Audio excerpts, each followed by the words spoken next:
찬미 예수님. 지난 시간 모쪼록 잘 들으셨길 바랍니다. 그죠? 여기 계신 분도 계실 것이고 안 계셨던 분들도 계실 텐데, 지난 시간에는 나의 하느님이라는 주제로 이야기를 했고, 그래서 내가 하느님에게 나아가는 어떤 방법이 있는가, 나 자신은 무엇이고, 그리고 나 자신 안에 있는 여러 가지 불합리성, 그리고 서로 맞지 않는 부분, 그 가운데서 우리는 어떤 부분을 어떻게 조명을 받아서 하느님에게 나아갈 수 있는가. 결론은 우리 의지가 가장 중요하다라는 것이었습니다. 하느님께 나아가려는 의지. 물론 하느님이 우리를 올려주시는 것은 오직 당신의 은총을 통해서입니다. 그러나 우리 인간도 우리 인간 나름대로의 의지를 사용을 해서 적어도 어둠에서 빠져나오는 작업, 그리고 우리 덕을 쌓는 작업을 이루어야 한다는 것을 다루었죠. 오늘은 우리의 하느님입니다. 왜냐하면 우리는 나 혼자 신앙인이 아니기 때문이죠. 오늘날 가톨릭에 있어서 이 참으로 문제점이 바로 이겁니다. 혼자 구원받겠다는 생각. 이것이 사실 많은 문제를 지금 이야기하고 있습니다. 성당 왜 나오십니까? 마음의 평화를 위해서요라고 표현을 합니다. 그죠? 근데 그 마음의 평화는 무엇을 의미하는 걸까요? 신경 쓰고 싶지 않다는 겁니다. 다른 교회에 있다가 오신 분들 얘기를 들어보면 가톨릭은 참 조용하고 좋은 것 같아요 라는 말은 다른 교회만큼 활동적이지 않고 사람을 닥달하지 않는다, 그래서 좋다라는 의미기도 한 것이죠. 그러니 뭐 어떻게 신앙생활을 하느냐? 성당에 오긴 옵니다. 왜? 일단 하느님한테는 잘 보이고 싶으니까. 근데 다른 사람과의 관계는 일절 끊어버립니다. 어떻게 오느냐? 미사 뒤에 슥 앉아가 참 있다가 그냥 낼 거 낼 때는 아무도 안 건드리니까, 받아 먹을 거 받아 먹을 때는 아무도 안 건드리니까, 그러고 나서는 끝나자마자 휘웅 토끼입니다. 그죠?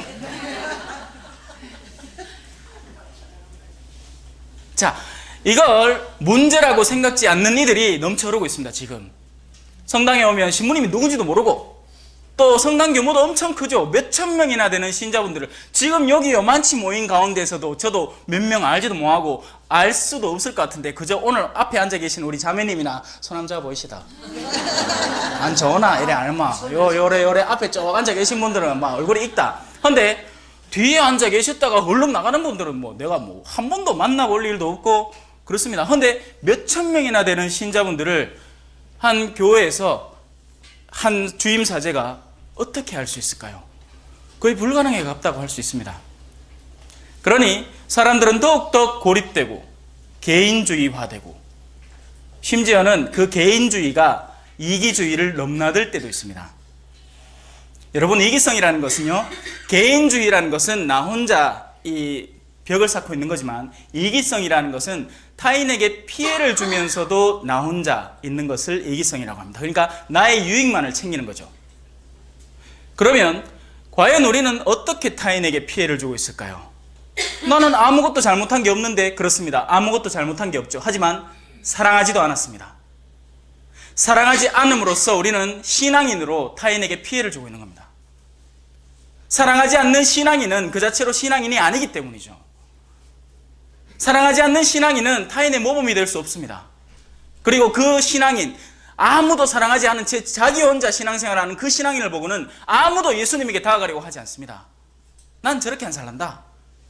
차라리 신앙이 없더라도 나는 남 도우면서 살겠다.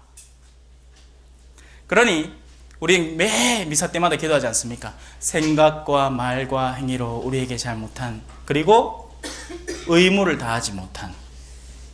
하지만 그 의무를 다하지 못한 것에 대해서 우리는 거의 진지하게 생각하지 않습니다. 자, 오늘 여러분들이 참고하실 구절은 요한복음 17장 20절에서 26절 사이입니다. 제가 먼저 읽어 보겠습니다. 저는 이들만이 아니라 이들의 말을 듣고 저를 믿는 이들을 위해서도 빕니다. 자, 여기서 벌써 나오죠, 그죠? 아까 얘기한 게 고스란히 나오지 않습니까, 그죠? 저는 이들을 위해서 일단 빌겠습니다. 근데 이들만이 아니라 이들의 말을 듣고 저를 믿는 이들까지 위해서 빌겠다는 이야기입니다. 왜냐하면 그것이 교회 공동체의 정의이기 때문이죠.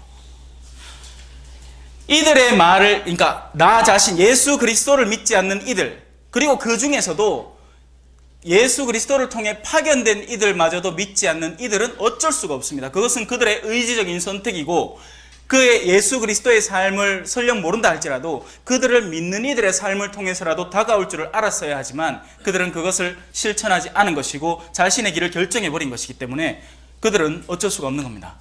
하지만 예수님의 범주는 단순히 자신의 사도들, 제자들에만 머물러 있지 않았습니다. 그들의 말을 듣고 다가올 모든 이들에게 머물러 있었던 것이죠. 그래서 우리는 이방인이지만 이방인이 아닙니다. 미리 예수님의 마음속에 상정되어 있었던 이들인 거죠. 바로 사도가 이방인들에게 복음을 선포했고 그 이방인들이 또 다른 이방인들에게 복음을 선포합니다. 그리고 요즘에는 역선교하고 있습니다. 아시죠? 그들이 모두 하나가 되게 해주십시오. 그게 예수님의 뜻이었습니다. 그들, 예수님의 제자들과 예수님의 제자단에 들어올 모든 이들이 제발 하나가 되게 해주십시오라는 것이 예수님의 간절한 소망이었습니다. 하나 잘 되고 있습니까? 하나 잘 안 되지요?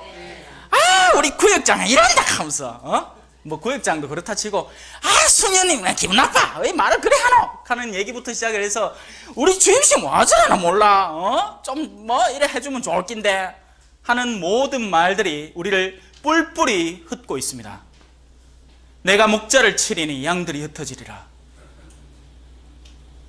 여러분, 갈라섬은 절대로 교회의 단면이 아닙니다.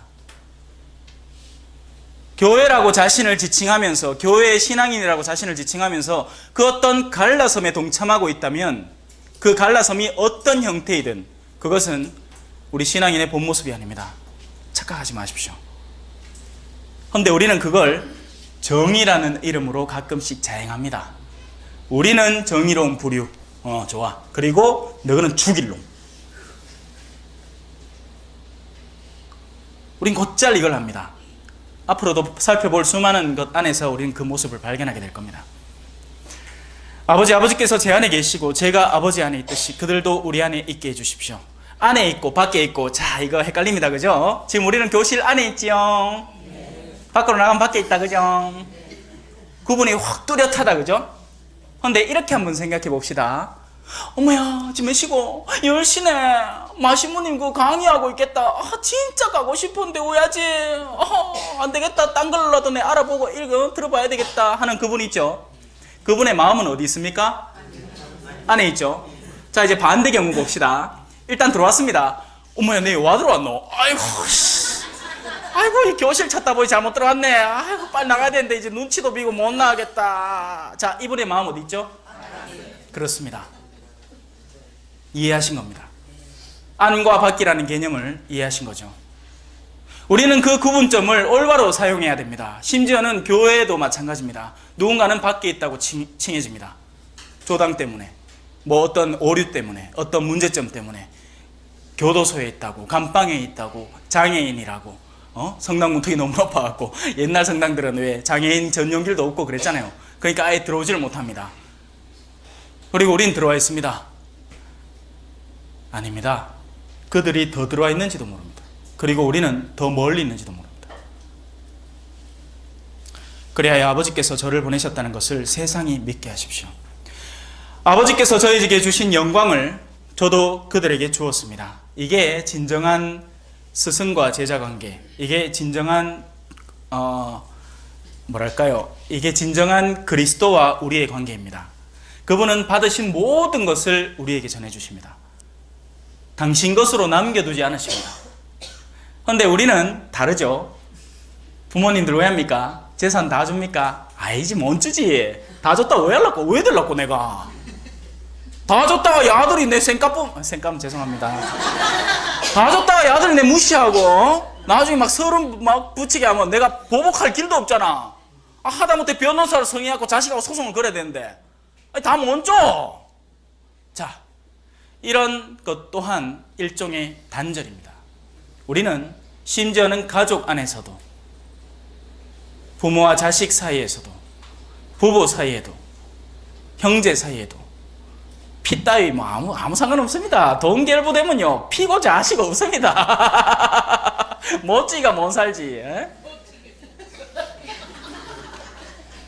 자, 그렇습니다. 우리가 하나인 것처럼 그들도 하나가 되게 하려는 것입니다. 저는 그들 안에 있고 아버지께서는 제 안에 계십니다. 이는 그들이 완전히 하나가 되게 하려는 것입니다. 하나가 된 이들의 특징을 이제 이해하시겠습니까? 하나가 된 이들은 네 거 내 게 없습니다. 하나가 된 이들은 다 하느님 겁니다. 얼마 전에 복음에 이런 게 있었죠. 자, 예수님 보이시다. 요거를요 황제한테 세금을 낼까요 말까요? 낼까요? 말까요? 가봐라. 돈 한 번 더 보자. 여 그림이 누구 끼고? 황제 깁니다. 황제 건 황제한테 줘라. 근데 하느님 건 누구한테?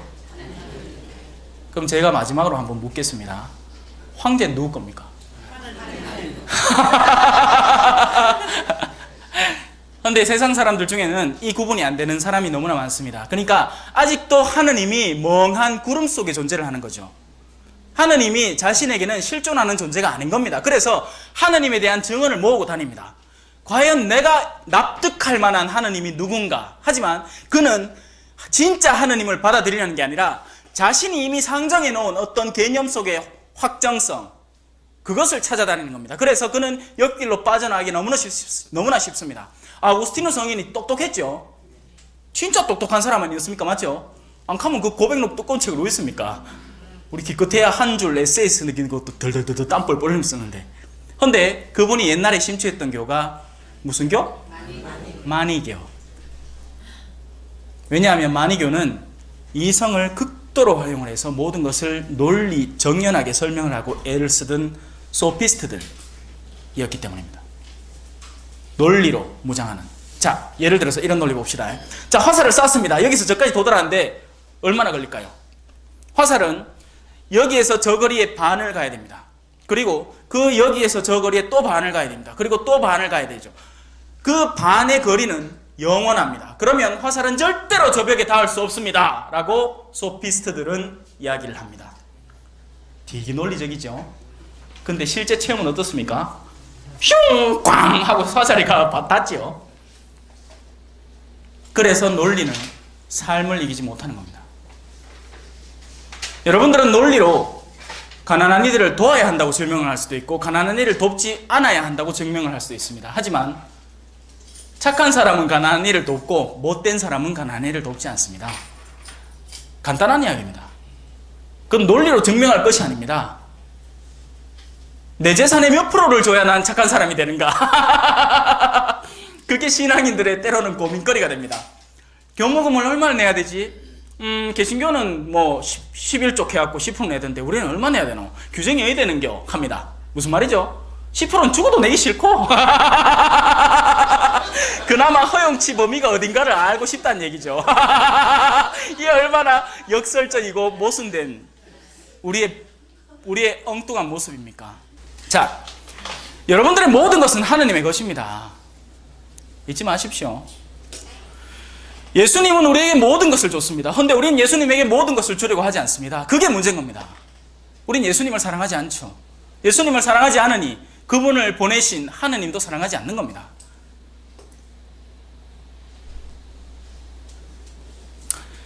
이는 그들이 완전히 하나가 되게 하려는 것입니다. 그리고 아버지께서 저를 보내시고 또 저를 사랑하셨듯이 그들도 사랑하셨다는 것을 세상이 알게 하려는 것입니다. 하느님을 사랑하는 이, 그리고 하느님에게 사랑을 돌려주는 이는 세상 사람들이 보면 뭔가 이상합니다. 저 사람 뭐 이상해? 정상이 아니라 저쯤 되면 그만둬야 될 낀데 사람이 몸이 아프고 기력이 빠지고 하면 일을 그만두고 한 달, 아니 6개월은 요양을 해야 될 것 같은데 낳자마자 또 일을 시작을 합니다. 그래 놓고는 또 아픕니다. 딴 사람 얘기가 아니고 제 얘기입니다. 급성간염하고 댕기열로 한번 쓰러졌습니다. 회복하자마자 또 일을 시작을 했죠. 2배 열심으로 시작을 했습니다. 왜냐하면 깨달음이 있었으니까요. 아, 내게 아니구나. 근데 일은 하는 열정은 좋았지만 지혜가 부족했습니다. 제가 하는 그 선교 일은 마라톤이었던 거죠. 단거리 달리기가 아니라, 물론 단거리 달리기로 갈 수도 있겠죠. 그러고 나서 뭐 맺을 수 있는 열매도 많겠지만, 하지만 저는 또 달리기 시작한 겁니다. 또 쓰러졌죠. 2015년도에 그래서 쓰러지고 2016년도에 쓰러지고 그래 나왔지 않습니까? 자, 이제 나왔으면 어떻게 될까요? 좀 쉴 수 있겠죠. 그리고 쉬는 게 맞겠죠. 근데 또 달리기 시작하는 겁니다. 그러다가 불과 얼마 전에 당뇨 전 단계라는 진단을 받았습니다. 물론 그건 뭐 달려서 그럴 수도 있겠지만 제가 음식이 너무나 맛있어서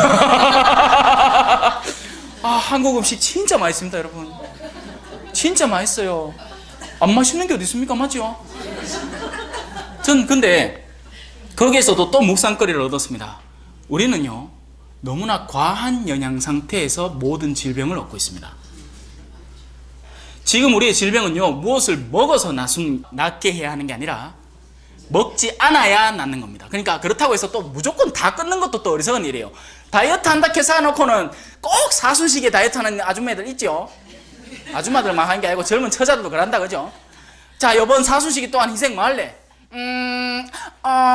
단식해야지. 근데 그 단식이 아니라 하느님께 찬양을 드리고 내가 그 단식을 통해서 얻게 되는, 남게 되는 것들을 가난한 이에게 주는 진정한 단식이 아니라 지 살 빼겠다는 겁니다. 또 남자분들은 그렇게 하죠. 자, 이번 사수식이다. 금주 금연하겠습니다. 금주 금연 합니까? 아니죠. 끝나자마자 2배로 더 합니다. 그죠? 예! 오늘부터 부활 저녁부터 시작해갖고 오뎅 파는 저녁에 성당에 그거 가갖고 앉아 맛 시작합니다. 여보야 집에 가자. 오늘 부활 아이가 좋은 날이면 건견하고 가족하고 같이 보내야죠. 와, 거기서 술을 자시고 있습니까? 참 심한 말은 뭐하겠다. 적당히 드시고 모든 것을 절제 있게 하고 바로 그 절제가 우리에게 부족해지는 겁니다. 근데 왜 부족하냐? 왜 그 절제가 부족할까요? 세상 모두가 소비를 종용하기 때문입니다. 여러분 더 구입하세요. 더 사세요. 옛날에는 슈퍼 가서 연필 하나만 사면 끝났습니다. 그리고 그 연필 몽당 연필 될 때까지 다 쓰고 볼펜 때 끼워서 쓰고 했죠. 요즘은 이마트 갑니다. 아니면 코스트코 갑니다. 그거는 연필을 박스로 팝니다. 싸다고 덜렁 사오죠. 쓰고 쓰다가 중간에 뿌옇고 쓰고 그걸로 집 짓고 또 쓰고 했는데도 또 남는 거예요. 그래놓고는 그 남는 걸로 가난한 이들 돕겠다고 보냅니다. 어디로? 남미로 어디로? 근데 그게 어떻게 되는지 아십니까? 남미에 오면 어떻게 되는지 아세요? 들어오다가 세관에 걸립니다. 그러면 세금을 배보다 배꼽이 더 크게 내야 됩니다. 물론 세관에서 잘 봐줄 때도 있습니다. 그러니까 그건 복불복인 거예요. 네 이거 이 연필 이마에 와 들고 왔노? 네 누군데? 뭔데? 내 가톨릭 사제고 선교사고 이거 좋은 뜻으로 보낸 거다. 근데 그렇게 해서 좋게 넘어가면 다행인데 안 좋게 넘어가는 사람이 또 걸리잖아요. 안 된다. 이건 법적으로 안 되는 거다. 이만한 제품의 수량을 이만큼 들고 왔는 건 니는 분명히 밀수업자다. 세관 신고를 해갖고 세금을 정당하게 내고 찾아가든가 아니면 네 알아서 해라. 저희 형이 한번 책 2권을 보낸 적이 있습니다. 근데 그게 48시간 내에 찾아야 하는 그걸 넘어서서 서류 준비하느라고 다 돌아다니다가 결국에는 차 불안너가 한 걸 다 실컷 읽으라 했다. 자, 그것이 세상입니다. 우리는 우리 일치를 이루도록 노력을 해야 됩니다. 아버지께서 저에게 주신 이들도 제가 있는 곳에 저와 함께 있게 되기를 바랍니다. 얼마나 좋은 뜻입니까? 이게 예수님의 뜻입니다. 자신이 있는 곳에 그들도 함께 있기를 바라는 거죠. 이것이 예수 그리스도의 마음입니다. 그런데 우리는 너무나 단절해서 살아갑니다. 나는 좋은 건 좋아. 나는 벤츠 타고 나는 아우디 타고 나는 막 좋은 식당 가 밥 먹고. 근데 저 사람들은 절대 이런 데 오면 안 돼. 이런 데 오면 내가 불편해. 가난한 이들은 가난하게 있어야 돼. 내가 좋은 걸 누리기 위해서. 이런 자본주의적 이기성이 파고들어 있습니다. 이게 한국 사람 아니라면 그나마 다행입니다. 좀 덜합니다. 그런데 동남아라는 그 단어 자체, 그죠? 에서부터 우리는 뭔가 느끼는 거죠. 그러니 끊임없이 불의가 일어나는 겁니다. 우리도 왜 외국인 전담 사목이 담당하는 신부님이 계시죠. 그거 혼자 막 발로 뛰고 해도 어둠이 더 많은 거예요. 암만 뛰어다녀봐야 소용이 없는 거죠. 소용이 없진 않습니다. 그 작은 희망의 씨앗이 또 다른 희망의 씨앗을 낳고 그 신부님의 삶을 바라본 후배 신부님들이 자신도 그렇게 살고 싶다고 마음을 먹고 그럴 때 희망의 불씨는 점점 커지는 겁니다. 의로우신 아버지, 세상은 아버지를 알지 못하였지만 저는 아버지를 알고 있었습니다. 그들도 아버지께서 저를 보내셨다는 것을 알게 되었습니다. 저는 그들에게 아버지의 이름을 알려주었고 나는 그들에게 흰 돌을 주겠다 합니다. 그죠? 흰 돌과 검은 돌, 우빈과 둠님인가? 하여튼 성서는 잘 몰라서 요한 묵시록에 나오는 겁니다. 예, 흰 돌과 검은 돌이 있습니다. 그 옛날 재판관들이 그 구약의 재판관들이 yes, no를 할 때 하던 거죠. 바로 흰 돌. 그 안에는 그들과 아버지만이 아는 이름이 적힌 돌이다. 새 이름을 받는다는 얘기죠. 자, 저는 그들에게 아버지의 이름을 알려주었고 앞으로도 알려주겠습니다. 아버지께서 저를 사랑하신 그 사랑이 그들 안에 있고 저도 그들 안에 있게 하려는 것입니다. 아버지의 이름은 예수님의 이름은 사랑입니다. 이 노래 다 알죠? 어린이 성가 진짜 어릴 때 기쁘게 불렀는데, 근데 사랑을 안다는 것은 어떤 의미일까요? 사랑이라는 것에 대한 책을 한 권 읽으면 사랑을 아는 것일까요? 아닙니다. 사랑을 할 때 사랑을 아는 겁니다. 사랑에 대해서 내가 삼위일체론을 통해서 그리스도론을 통해서 아무리 사랑에 대한 정의를 세우고 그것을 학적으로 머리를 꽉꽉 다 채운다고 하더라도 막상 내가 누군가를 만나서 거리낌이 들고 사랑하지 못할 때는 나는 사랑을 모르는 사람입니다. 마찬가지입니다. 저는 그들에게 아버지의 이름을 알려주었고 앞으로도 알려주겠습니다. 예수님은 지금도 알려주고 계십니다. 어디에서? 십자가에서. 그런데 우리는 그 사랑의 이름을 알까요? 아니면 여전히 십자가가 두렵고 그 십자가는 다른 이들의 몫이 되었으면 좋겠고 나는 그저 평온하고 안락한 삶, 여기 어르신들 많은데 평온한 노년을 보내고 싶을까요? 절대 그럴 리도 없겠지만 그죠? 제가 사제로서 참 다행인 건 가난한 이들과 함께 머무를 수도 있고 부유한 이들과도 함께 머무를 수 있다는 것입니다. 그게 정말 큰 장점입니다. 왜냐하면 균형 잡힌 시각을 가질 수 있게 되거든요. 여러분, 가난한 이들 삶이 괴롭겠죠? 맞습니다. 그들은 삶이 괴롭습니다. 하지만 그 삶의 무게로 인한 만큼 정신적인 무게는 오히려 덜할 수 있습니다. 왜? 오늘 하루 밥 벌어서 오는 게 힘든 만큼 밥 벌어 와서 그걸 가지고 밥만 먹으면 되기 때문이죠. 하지만 부유한 이들은 전혀 다른 차원의 스트레스를 체험하고 있습니다. 일단 돈은 많이 벌려요. 그런데 자신의 탐욕도 더 커서 늘 돈이 부족한 그 느낌. 가난한 이들은 실제로 돈이 부족해서 괴롭지만 부유한 이들은 욕심이 많아서 돈이 부족해 괴롭습니다. 거기에다가 그 많은 돈을 씀으로써 얻게 되는 괴로움들. 그 돈을 잘 쓸까요, 그들이? 아닙니다. 자신의 쾌락을 채우는 데 씁니다.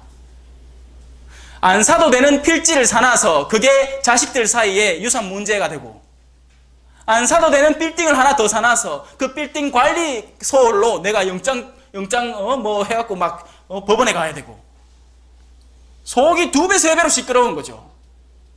차라리 그것들을 가난한 이들에게 기꺼이 내어주었더라면 죽음의 문턱에서 그들이 나를 환호하면서 기다리고 있을 터인데 우리는 그 세계는 존재하지 않는 거죠. 자, 그래서 제가 그림을 그려놨습니다. 선이 쭉 있고 여기에는 영혼을 상징하는 메비우스의 띠, 그죠? 메비우스의 띠는 앞으로 돌고 안으로 돌고 밖으로 돌고 돌고 다시 돌고가 되는 기 때문에 영혼의 세상을 상징하는 상징으로 메비우스의 띠, 팔자 옆으로 눕혀놓은 거를 자주 씁니다. 하늘나라겠죠, 하늘나라. 그리고 이 지상에는 우리 사람들이 살고 있습니다. 그런데 사람들은 저마다 모양새가 각자 다릅니다. 제가 지난 시간에 3가지 차원을 이야기를 했죠. 육체와 정신과 영혼의 차원입니다. 그죠? 그래서 이 육체는 하늘나라를 통과하지 못합니다. 부딪히고 무너져 내리는 거죠. 여러분들의 육체 중에 하늘나라 갈 수 있는 육체, 성모님 말고는 아무도 없었습니다. 살아계신 그대로 승천하셨죠. 물론 예수님도 계셨지만 예수님은 갓이잖아, 갓. 인간 중에 그죠? 그래서 우리 통상적으로 육체는 영혼의 세계에 가다 맞부딪히면 그대로 무너져 내려버리는 겁니다. 그런데 우리의 정신은요, 영혼의 세계에 가까이 가 닿으면 그걸 통과해서 흐릿하게나마 그것을 반추해 볼 수 있게 됩니다. 하지만 그게 길이 되지는 않습니다. 그냥 더듬더듬 해보는 것 뿐입니다. 정신이 아무리 똑똑하다고 내가 하늘 아래에 가지는 못하는 겁니다. 그래서 마지막 우리의 영혼은 직관하게 되는 거죠.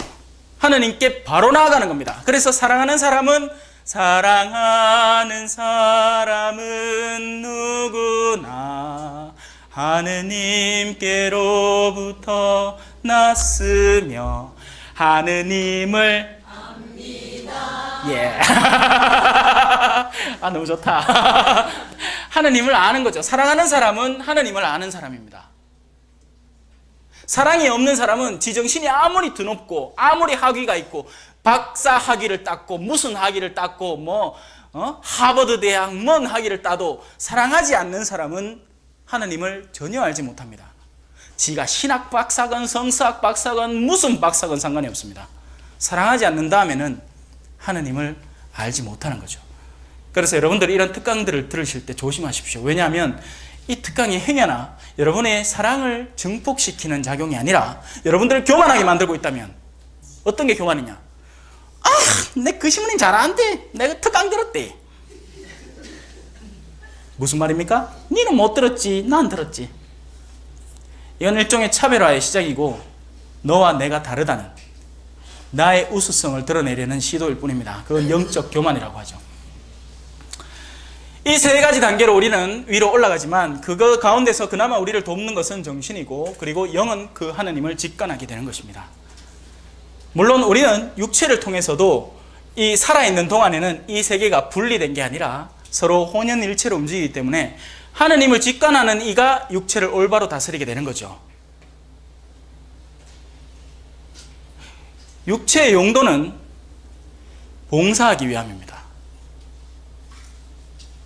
쾌락이 아니라, 그들은 육에서 난 것이 아니라, 남자의 욕망에서 난 것이 아니라 하느님의 영에서 났다. 그들은 지금 여기 살아있는 이들 아닙니까? 그 영이 이 육체를 다스리는 이들을 말하는 거죠. 그런데 세상 사람들은 육체가 영을 잠재워 버립니다. 욕구 때문에 영혼이 마땅히 해야 할 일을 하지 못하게 되는 거죠. 그 육체 때문에 생겨나는 두려움 때문에 영혼의 시도를 감히 시도할 수 없게 되는 겁니다. 조심하십시오. 그렇게 안 되도록. 왜냐하면 그렇게 되면 정말 너무나 불쌍하고 참 가련한 인생이기 때문입니다. 그 사람이 무슨 기업 회장이고 아무 상관없습니다. 죽으면 그냥 다 썩어본데 뭐. 누가 기억이나 해주겠습니까? 누가 기억해 주겠습니까? 뭐 어떻게 살았는데 뭐. 자, 이 세상에서 우리는 다양한 형태의 모습을 드러냅니다. 누군가는 학식이 적을 수도 있고요. 그래서 일부러 뇌를 조금 적게 그려놨습니다. 그죠? 그리고 다른 누군가는 뇌가 클 수도 있죠. 그리고 누군가는 신체적인 그 차이가 그 자체로 일부러 까만 줄을 좀 막 그어놓은 게 까무잡잡하게, 그죠? 우리 왜 인종차별 하는 것처럼, 그죠? 그런 것도 있고, 누군가는 피부가 하얗고 키도 크고 늘씬늘씬하고 다리도 쭉쭉 늘어나가지고 아이고 좋겠다 막 그럴 수 있겠죠. 이 격차가 세상에 존재하는 격차입니다. 맞죠? 엄연히 존재를 하죠. 남성과 여성 사이에도 존재를 하는 것 같고, 그리고 민족들 간에도 존재를 하는 것 같고, 세상 그 다른 민족들은 아무도 무시 안 하는데 우리는 일본 사람 무시하잖아요. 그죠? 그런 우리의 격차, 차별, 차이, 그런 것들을 상정하는 겁니다. 그래서 그 차이는 우리 안에 만들어 놓은 영혼의 기준에 따라서 얼마든지 벌어질 수 있는 거죠. 그리고 영혼도 차이가 납니다. 사실 영혼도 범주에 따라서 차이가 납니다. 하지만 그 차이는 훗날 여기에 통합되고 나면 아무런 의미가 없어지기 때문에 영혼은 크면 클수록 좋습니다. 근데 그 큰 영혼은 익으면 익을수록 고개가 숙여집니다. 근데 세상은 세상적으로 크면 클수록 고개가 빳빳해집니다. 흔히 여러분들 신부님들 막 아이고 저 신학생 때는 착하디만 신부되디만 변했다 그런 케이스 많이 보셨지요? 농담인데 이 로만 카라 때문에 인사를 좀 못합니다. 이게 딱딱해갖고 저는 지금 헐렁헐렁해갖고 고개가 빼딱빼딱 돌아가는데 이게 또 붙어있으면요 내려오면 이렇게 걸리거든. 농담입니다. 농담 아니죠. 목이 안 숙여지면 허리를 숙이면 될까 아이가. 그죠? 모쪼록 이 방송을 듣고 있는 모든 신학생들 어르신들 보면 인사 열심히 하시고 보좌신부 되더라도 어르신들 잘 모시고 그랬으면 좋겠습니다. 자, 이 차이가 있지만 우리에게는 또 다른 전혀 다른 차이가 있습니다. 그건 바로 영의 차이인 거죠. 우리가 낮아지고 모자라지고 할수록 이 내면이 커질 가능성이 높습니다. 자, 제가 볼리비아에서 그 은행미를 볼 때는 일단 기다려야 했습니다. 근데 어떻게 기다렸냐? 한국도 기다리죠. 한국도 번호표 딱 뽑아놓고 나 몇 번 하고 참고인 대기인수 몇 번 보고 있으면서 그 잠깐 기다리면 한 5분에서 10분 상간에 부르지 않습니까? 그죠? 근데 볼리비아는 은행 일단 밖으로 나옵니다. 밖으로 나와서 줄 뒤로 해가지고 서 있는 그 뒤에 섭니다. 그것도 땡빛에. 그래 기다립니다. 1시간. 1시간 짧은 긴데? 뭘 놀랍니까? 그래 줄이 좀 줄어들죠. 그 와중에 또 임산부 어르신에 대한 존중은 있어요. 그 나라도 아주 개념 없는 동네가 아니에요 여러분. 그래서 먼저 갑니다. 또 다른 사람들 당연하게 그냥 기다립니다. 자, 무슨 궁극적인 차이가 있을까요? 가난하고 못 살기 때문에 인내가 커지는 겁니다. 부유하고 잘 살기 때문에 인내가 없습니다. 빨리 안 하면 난리 나는 거죠. 한국 사람이 제일 잘 쓰는 단어가 외국 사람한테 빨리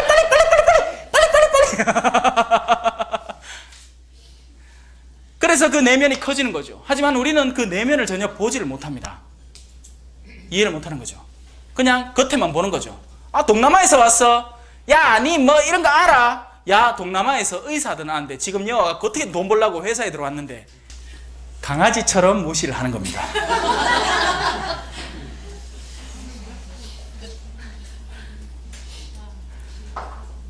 동남아에서 변호사 하던 아는데 여와갖고 베이비시터를 하고 있다고 해서 무시하는 거예요.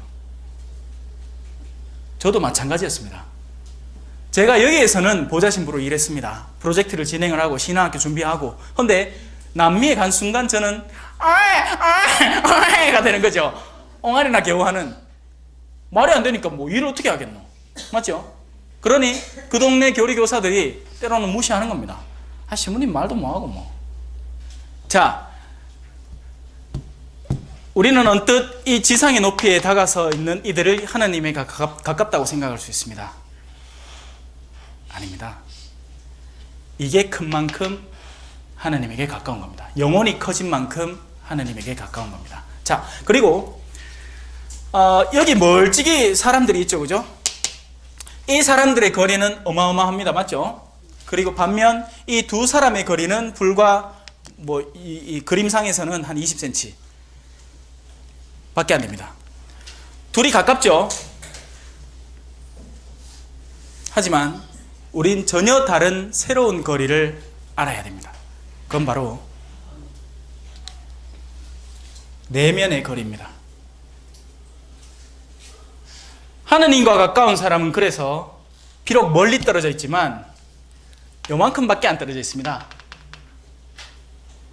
반면 거리상으로 가까운 사람은요, 비록 한 지붕 안에 살더라도 그 격차가 어마어마해지는 겁니다. 부부가 한 집에 살죠. 한 침대에 잡니다. 하지만 남편이 아내를 완전 무시하는 그 상황에서 그 둘은 세상 그 어떤 지구촌 어디에 있는 사람들보다도 더 멀리 떨어져 있는 사람들인 겁니다. 두 사람이 맷돌질을 하고 있을 때 한 사람은 데려가고 한 사람은 그 자리에 두겠다. 두 사람이 침대에 자고 있을 때 한 사람은 데려가고 한 사람은 내버려 두겠다. 한국의 상황은 잘 모릅니다. 하지만 남미는 여인들이 정말 인내력이 엄청나고, 그리고 그 와중에도 자녀들을 다 챙겨 기르고, 그리고 하느님에게도 기댑니다. 반면 남자들은 지 돈벌이 다 해서 10원 한 푼 안 주고, 신기하죠? 근데 그래 또 삶이 돼. 왜냐하면 그래도 뭐 집에 무슨 말 하나 있는가 하고 없는가 하고 다르기 때문에 그래도 사는 겁니다.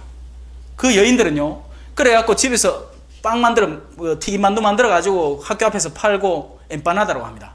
팔고 또 뭐 만들어가 팔고, 그렇게 푼돈 모아갖고 아들 학용품 사주고 학비 내고, 또 밥 먹을 거 사 먹고, 남편이 그래도 음식 재료 값은 줘요. 왜? 지가 밥을 먹어야 되니까. 하지만 그 두 사람의 거리는 어마어마한 겁니다. 한국은 어떨까요? 모르죠. 모르는 일입니다. 자, 우리는 지금 우리의 하느님에 대해서 배우고 있습니다. 그래서 우리의 이 관계성, 이 둘의 그 거래와 관계성, 그리고 우리는 어떻게 함께 하느님께 나아갈 수 있는가에 대해서 배워야 되는 거죠.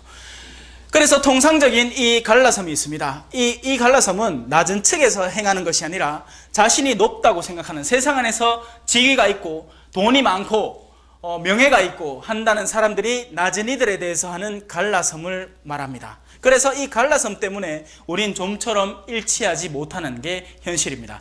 반면 낮은 이들, 그러나 안에 영이 돈독한 이들은 비록 멀리 떨어져 있더라도, 한쪽은 여기 남미 볼리비아고 여기는 대한민국이라 할지라도 이 둘의 내면의 영혼은 전혀 멀리 떨어져 있지 않는 거죠. 여러분, 누가 가까운 사람입니까?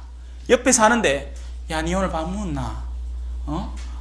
니 오늘 뭐 일은 잘 되나? 오늘 뭐 강의한다면서 하고 물어주는 사람이 있는가 하면, 반대로 쌩 네가 뭘 하든 난 몰라. 바로 옆방에 살면서도 그게 오늘날 우리의 모습 아닙니까? 아파트 안에 들어가서 방문 닫고 나면 네가 뭐든 내하고 뭔 상관이고 아닙니까? 나는, 그러니까 아버지로서는 할 말이 있습니다. 나는 돈 다 되잖아. 엄마는 또 할 말이 있습니다. 난 누구 지금까지 키웠잖아. 아니죠. 사랑이 없습니다, 여러분. 사랑이 없는 거예요. 그런 가정은 일치되어 있지 않은 가정이고, 그 일치되어 있지 않은 가정이 오늘날 교회 구성원들을 형성하기 때문에 문제가 2배, 3배가 되는 겁니다. 여러분, 자녀들 주일학교 보내면 다 하느님 배웁니까? 아니죠. 하느님 주일학교 가고 이렇게 배웁니다. 자, 여러분들 다 우리 형제고 하느님의 자녀니까 늘 서로 사랑하고 챙기세요 하고 집에 또 왔는데, 아버지 했는데, 아버지 나 바쁘다. 엄마, 야, 잠깐만, 김씨하지 마. 그렇게 앉았습니다. 아무도 나에게 관심을 주지 않고 사랑해주지 않는데, 내가 주일학교에서 100번, 1000번 사랑에 대해서 배운들, 현장에서 내가 느끼는 건 사랑이 전혀 없는데, 가족이라는 가치에 대해서 아무리 소중하다고 배워도 내 가족은 나에게 그렇게 대해주지 않는데, 그게 무슨 소용입니까? 해결책이 뭘까? 부모 교육시키자. 머리만 잔뜩 키워넣는 겁니다. 머리만. 그 부모 교육 어떻게 하는데? 아니죠. 가정에서부터 신앙이 커져야 됩니다.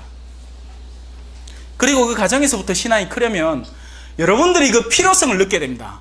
여러분들이 필요한 건요, 죽어도 찾습니다. 죽으라고 찾습니다. 아닙니까?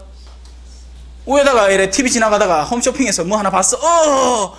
근데 그 이미지가 잊혀지지 않고 다시 돌려봤는데 벌써 끝났어. 뭐더라 해갖고, 야야 막 검색해봐라, 찾아봐라 해갖고 끝까지 찾아가지고 삽니다. 갖고 싶으니까. 왜 여러분들은 가정의 평화를 원치 않습니까? 왜 여러분들은 하느님을 원치 않습니까? 아니, 여러분들 원치 않는다는 게 아니라, 그죠? 여러분들 원하니까 여기 와있지. 통상적으로 하는 얘기입니다. 자, 그래서 우리는 당연히 이 선이 뭔지는 알겠죠, 그죠? 이 선은 바로 죽음이라는 선입니다. 그 죽음을 통해서 우리는 육체의 마지막을 체험을 하고, 정신은 죽음 너머를 보지만 흐릿하게 보고, 그리고 영혼은 죽음하고 아무 상관없이 쭉 가는 거예요. 그러니 여러분들이 담아 놓을 수 있는 것들은 여기 담아야 됩니다. 여기 담아봐야 끝난다는 사실을 알았고, 정신에 담으면 남긴 남겠지만 제일 확실한 것, 그것은 바로 영혼에 담는 것이죠. 그런데 그 작업을 우리는 공동체로 해야 되는 겁니다. 니하고 나하고 상관없이 나 혼자 하는 게 아니라 우리는 같이 가야 하는 거죠. 자, 여기에서 우리 삶의 가장 근본적이고 가장 실제적인 문제가 나오는 겁니다. 관계입니다. 여러분들이 늘 고민하는 거, 늘 마음속에 한켠에 떠오르는 누군가가 있죠. 그 사람하고 잘 되든가 안 되든가 하여튼 무슨 쫑이 났으면 좋겠는데 계속 여기 남아가지고 신경 쓰이게 만듭니다. 관계입니다. 관계. 바로 관계 안에서 사랑도 나오고요, 바로 관계 안에서 미움도 나오는 겁니다. 하지만 그건 관계가 있을 때 얘기죠. 이 양측을 왔다 갔다 하는 이 화살표를 우리는 소통이라고 합니다. 그리고 그 소통은 대화라고도 표현할 수 있습니다. 인간의 내면에 있는 영혼은 그 영역이 어마어마합니다. 정신도 어마어마하죠, 그죠? 그래서 우리는 스승과 제자의 관계가 있지 않습니까? 스승은 자신이 가신 지식적 정보를 제자에게 전해줍니다. 하지만 영혼은 그보다 더 큽니다. 그러니 우리는 서로를 이해할 필요가 있어요. 그래서 소통을 해야 되는 겁니다. 그런데 이 소통도 몇 가지 차원에서 이루어지는 겁니다.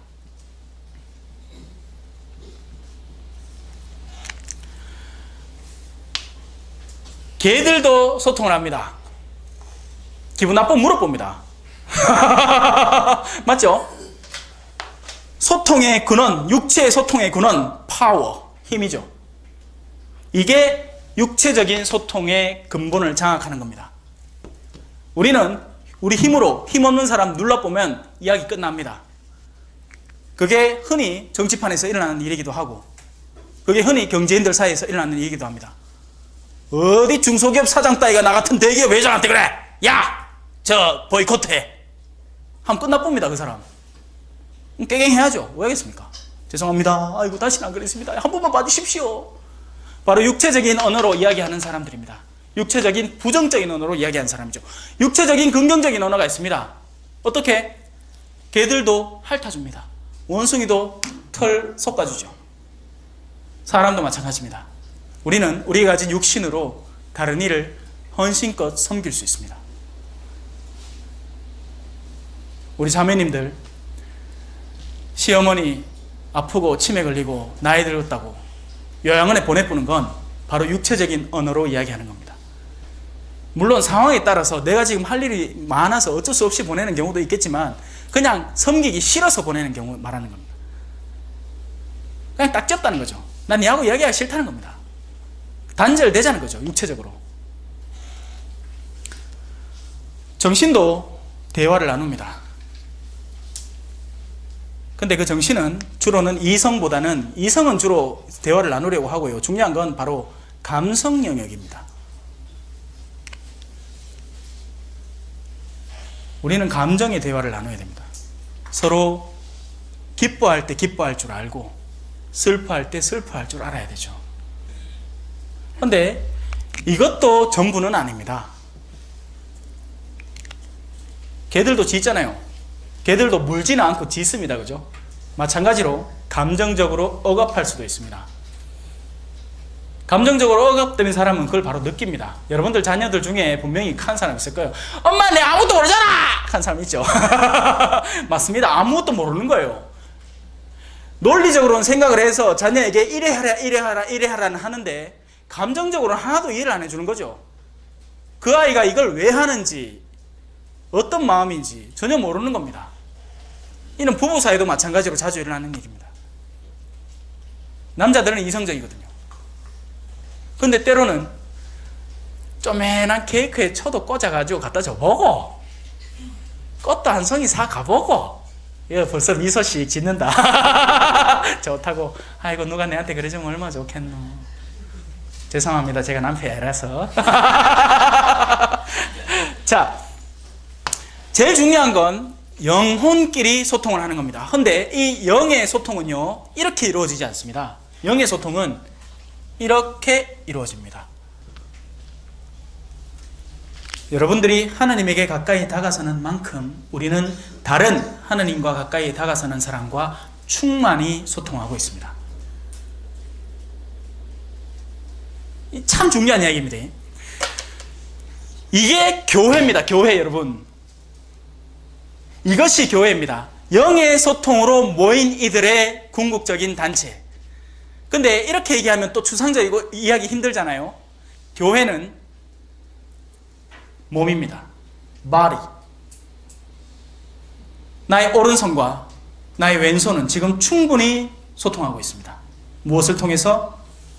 나의 중심되는 머리를 통해서. 내 오른손은 보드마카를 들고 글씨를 적고 있고요. 내 왼손은 마이크를 들고 이 녹음이 잘 되도록 도와주고 있습니다. 그런 동안 나의 발은 활발하게 움직이면서 여러분들이 화면 칠판이 가리는 걸 방지하고 있죠. 이쪽 보시고, 자 이제 이쪽 보시고 하라고. 나의 몸은 혼연일체로 일합니다. 그리고 그 어느 누구 하나 궁시렁대는 일이 없습니다. 야, 오늘 네 귀는 아무것도 안 하네. 네 팽팽 너네. 네 이모 막 죽도록 얘기하고 기관지도 막 쓰이는데 네 귀는 왜 아무것도 안 하노? 이렇게 얘기하지 않습니다. 왜? 언젠가는 귀가 더 쓰일 날이 올 테니까요. 그것이 교회입니다. 교회는 하느님이 무엇을 하는지, 하느님이 무엇을 원하시는지 거기에 너무나 확연하게 깨어있고, 그리고 그것에 동참하려고 온통 애를 써서 다 이 일을 하는 겁니다. 그런데 그 하느님의 범주는 과연 어디인가? 하느님이 높은 곳에 쓰셔서 요까지만 챙기시나? 그래서 이 사람 중에 요 윗대가리만 챙기실까요? 아닙니다. 하느님은 그 어느 하나 예외 없이 다 챙기시는 분이십니다. 그러면 이제 한번 이해해 봅시다. 아야! 하고 내 새끼손가락이 다쳤습니다. 오른손이 나서서 이렇게 이야기합니까? 야, 니는 새끼손가락이니까 그냥 머무르고 있어. 내 일단 지금 할 일이 너무나 급하기 때문에 그 일을 다 마치고 난 뒤에야 네 손가락을 내가 보살펴주마. 이런 얘기 안 하죠. 몸은 다치는 순간 온몸의 전율을 느끼면서 그 새끼손가락을 움켜쥐고 약국을 찾든지 아까진기를 찾든지 데일밴드를 찾든지 뭔 수를 냅니다. 하느님은 그렇게 느끼십니다. 하느님, 우리야 서울대 가게 해주이소. 하느님, 내 일마야 하고 내 높은 자리 있으니까 나한테 좋은 일 해주이소. 나한테 반지 주이소. 반지. 빨리 반지 주이소. 머리가 얘기합니다. 얘야, 오른손아, 잘 들어라. 지금 너의 왼발이 심하게 다쳐서 피를 너무나 많이 흘리고 있단다. 헌데 내가 하느님으로 네 손가락에 가락지를 끼워주는 게 네가 생각하기에 그렇게 중요한 일이겠느냐? 예, 깨워주이소. 뭔 상관이라요 그 사람들. 우리나라 사람도 아니고 신앙인도 아닌데 불교 신자인데 뭐. 아니란다 얘야. 나에게 연결되는 것은 세례 증명서를 통해서가 아니라 선과 진리와 사랑으로 연결되는 거다. 너는 내 힘을 다해서 손가락에 가락지는커녕 지금 달려가서 내 왼발이 더 나에게 일치하도록 도울 필요가 있다. 그게 선교입니다. 선교. 선교 간단하죠? 선교 어디 길 나가고 책자 들고 천주교를 믿으시오 이게 아니고, 여러분들의 현장에서 그 어느 장소든지 여러분들의 학교 선생님이거나 의사시거나 아니면 정치인이시거나 뭐라도 좋습니다. 있는 자리에서 하느님의 자녀로서 살아갈 때 바로 그때 자동으로 선교가 시작이 되고 이루어지는 겁니다. 왜? 다른 사람들이 여러분의 빛을 보고 다가올 것이기 때문이죠. 여러분의 짠맛을 느끼고 이 소금은 정말 나에게 필요한 것이구나 하고 그 소금을 따라서 올 것이기 때문입니다. 하지만 여러분이 그 짠맛을 상실할 때, 짠맛을 상실한 껍데기 소금만 쥐고 있을 때, 나 견진 받았어. 나 혼배성사 했지. 아이고 저 사람은 조당자, 저 성당 나오고 어디 감히 성당 나와. 여러분이 짠맛을 상실할 때, 여러분이 사랑을 상실하고 일치를 상실해 갈 때 여러분들 스스로 하느님 나라에서 멀어지는 겁니다. 하느님이 내치시는 게 아니에요. 착각하지 마십시오. 여러분, 하느님은 살리시는 분이고 구원하시는 분이고 모든 일을 품어 안으시는 분이십니다. 그런데 그 품어 안음에서 나온다는 이야기는 뭡니까? 하느님이 내친다는 이야기가 아닙니다. 그 사람이 나간다는 거예요.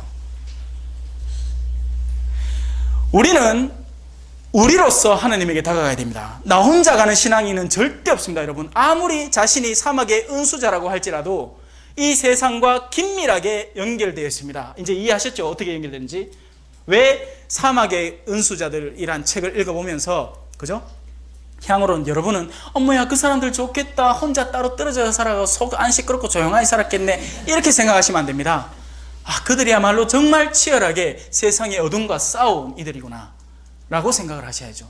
그들이야말로 누구보다도 우리와 연결되어 있던 이들이구나. 성인들의 통공이라는 건 바로 이 개념입니다. 성인들의 통공은 세상 안에서 이루어지는 모든 공들이 공유된다는 것이에요. 자, 쓰레기로 설명하겠습니다. 지금 한 5분 정도 남았는데, 세 부류의 사람이 있습니다. 하나, 쓰레기를 버린 사람. 둘, 내가 버린 쓰레기 아닌데 뭐 하는 사람. 셋, 내가 버린 쓰레기는 아니지만 다른 사람에게 피해가 되니 주워야겠다는 사람. 이 세 번째 부류야말로 신앙인입니다. 심지어 두 번째 부류도 신앙인이 아닙니다. 왜냐하면 예수님은 길이요 진리요 생명이라 하셨습니다. 내 길을 따를 때 내 제자가 된다고 하셨죠. 그런데 당신 길을 따르지 않는 이들입니다. 내가 버리지 않은 쓰레기니 내가 치우지 않겠소 라고 하는 것은 이기성의 극치를 드러내는 것뿐입니다. 물론 우리는 쓰레기를 던지는 것부터 끊어야 되겠죠. 아직까지도 쓰레기를 버리는 사람이 너무나 많습니다. 다른 이에게 가슴 섬뜩한 체험을 하게 만드는 사람, 그 사람이 남편이건 부모건 상관이 없습니다. 여러분들이라면 당하기 싫은 그 체험을 여러분들은 타인에게 던지는 거죠. 여러분들이라면 당하기 싫은 그 무시를 여러분들은 다른 이에게 던지는 겁니다. 왜? 그 사람이 외국인이라는 이유로, 그 사람이 나보다 못하다는 이유로. 그런 메마른 가슴들이 어떻게 하느님을 알게 될 것이며, 설령 하느님의 나라에 간다 한들 그 빛을 어떻게 받아들이겠습니까? 여러분 생각해 보십시오. 하느님 나라에 가게 될 겁니다. 하느님 나라에 가게 될 거예요. 근데 그걸 견디질 못할 겁니다.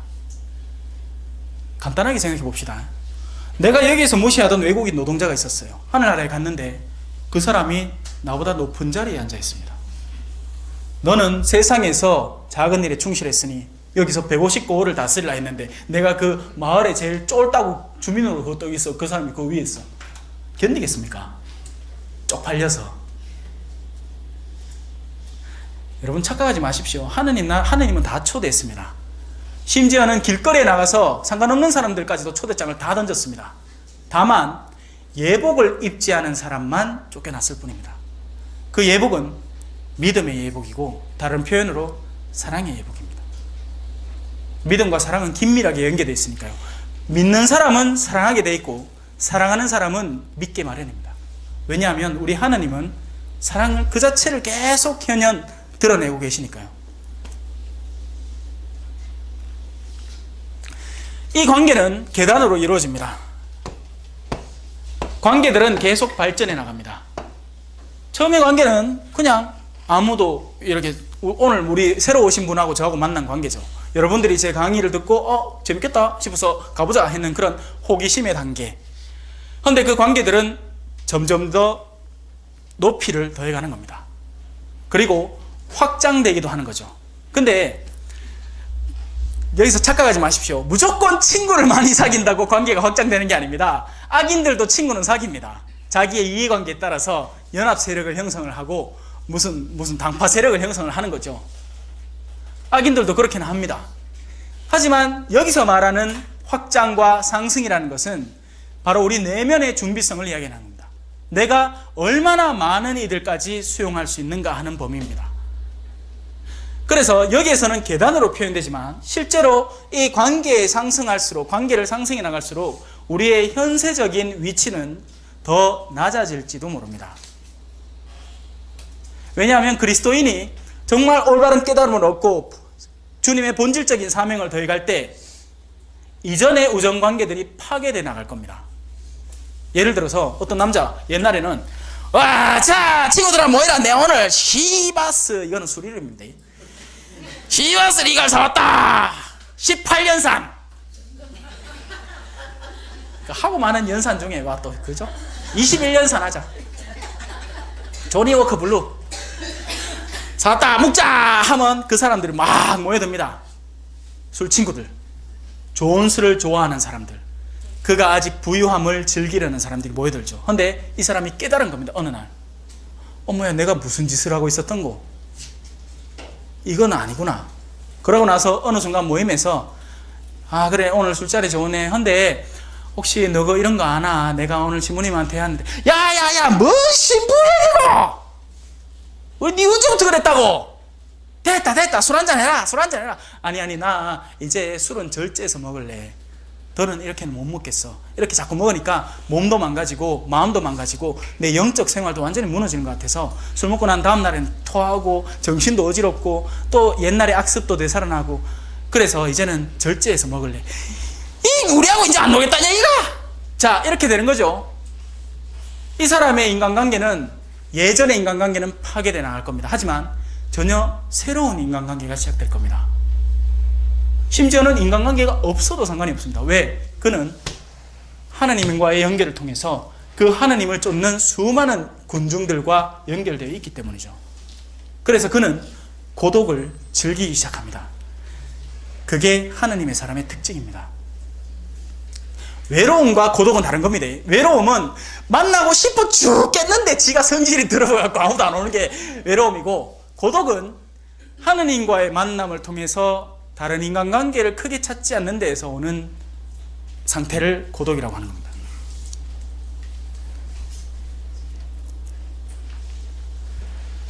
자, 여러분 시간이 얼마 많지 않아서 그런데 마지막으로 이것만 설명하겠습니다. 관계가 점점 확장되고 늘어나갈 때 우리는 이제 어려운 만남을 추구하게 됩니다. 무슨 말이냐? 예전 같으면 거들떠도 안 보던 내 친구, 성질이 너무나 더러워서 아까 얘기했던 외로움에 사무치는, 자기 성격이 더럽고 자기가 교만하고 아주 악랄한 의도를 지니고 있기 때문에 다른 친구들이 아무도 찾아가지 않는 그 친구를 향해서, 왜냐하면 나는 이미 관계 안에서 충만히 사람들의 사랑을 이미 먹고 자라고 있기 때문에 이제는 그 친구에게 다가서는 겁니다. 야야, 니 오늘 뭐하노? 만나면 어떻게 될지 압니다. 만나면 이 친구 또 시작할 겁니다. 막 자기 성질 부려대고 막 난리치고, 그래도 이 사람은 또 다가가는 겁니다. 모른 척. 다 알면서, 다 어떻게 반응할지도 알고 어떻게 내가 느낄지도 알고 그 괴로움을 어떻게 감내해야 될지 다 알면서 이제 다가가는 겁니다. 그래 힘들었지? 니 오늘 괜찮나? 그래 이야기 들어주고, 자기 얘기는 안 하고 들어주고 이 사람이 그렇게 내쏟다 이제는 속이 시원해지는 겁니다. 고맙다. 그래도 네 빠이 없네. 네가 그래도 내가 진짜 믿을 만한 친구구나. 옛날에 나는 정말 친구가 많았거든. 술만 먹자 하면 친구들이 모였다. 근데 이제 알겠다. 가들 내 어려우니까 다 도망가쁘고 네 빠이 없구나. 이런 관계로 성장해 나가고 확장돼 나가는 겁니다. 이것이 교회의 모습이어야 됩니다. 우리의 교회가 궁극적으로 지향하는 바가 되어야 되죠. 우리는 절대 혼자만의 신앙인으로 자라나서는 안 됩니다. 그러면 반드시 엇나갑니다. 혼자만 신앙인으로 찾다가 엉뚱한데 나주 윤리아나 뭐 이런 데 휙휙 가는 겁니다. 막 토요일마다 차자고 타고 버스 타고 그거 가고 막 하고 있고 막. 우리는 공동체 안에서 가야 됩니다. 그리고 그 공동체 안에는 절대로 올바른 사람만 있다고 착각하지 마십시오. 공동체는 죄인들의 공동체이고 지상의 공동체이고 순례하는 이들의 공동체입니다. 우리의 목적지는 하늘나라여야 되고 이 지상에서의 삶은 일시적인 것뿐입니다. 우리는 돕기 위해서 여기 있습니다. 사랑하기 위해서, 사랑을 실천하고 키우고 내 영역을 확장해내기 위해서.